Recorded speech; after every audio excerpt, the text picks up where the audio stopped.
stunning photos of the time when oil derricks loomed all over California beaches. The Golden State got its nickname from the Sierra Nevada gold that lured so many miners and settlers to the west, but California has earned much more wealth from so-called black gold than from metallic gold. When Europeans finally arrived in California, petroleum had already been in use by Native Americans for about 13,000 years, and they relied on its utility, albeit not for energy sources.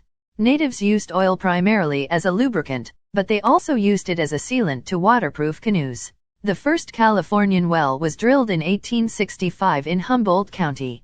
The state's first gusher arrived in 1876 in the Pico Canyon oil field located north of Los Angeles and launched a statewide industry. Following the initial oil discovery in California, Edward L. Doheny struck the massive Los Angeles oil field in 1892, only 35 miles south of the Pico Canyon.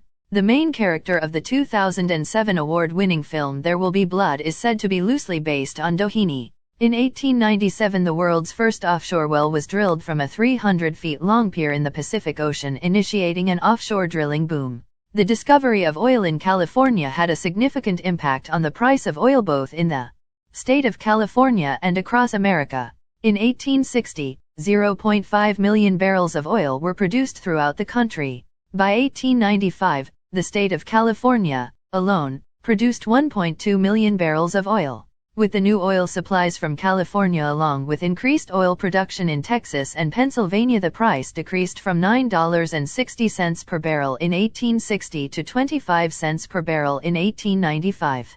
At the turn of the century, oil production in California continued to rise at a booming rate. In 1900, the state of California produced 4 million barrels. In 1920, production had expanded to 77 million barrels.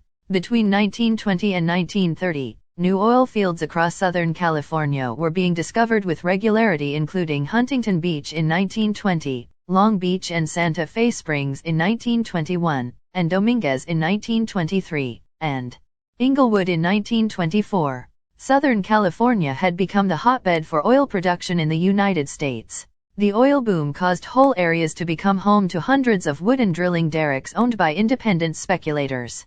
With the oil derricks sticking up like giant quills, neighborhoods started to look gloomy. In places such as Venice, California, now known as Marina del Rey, oil derricks ran right up to the shore, mingling with residential neighborhoods and pristine beaches.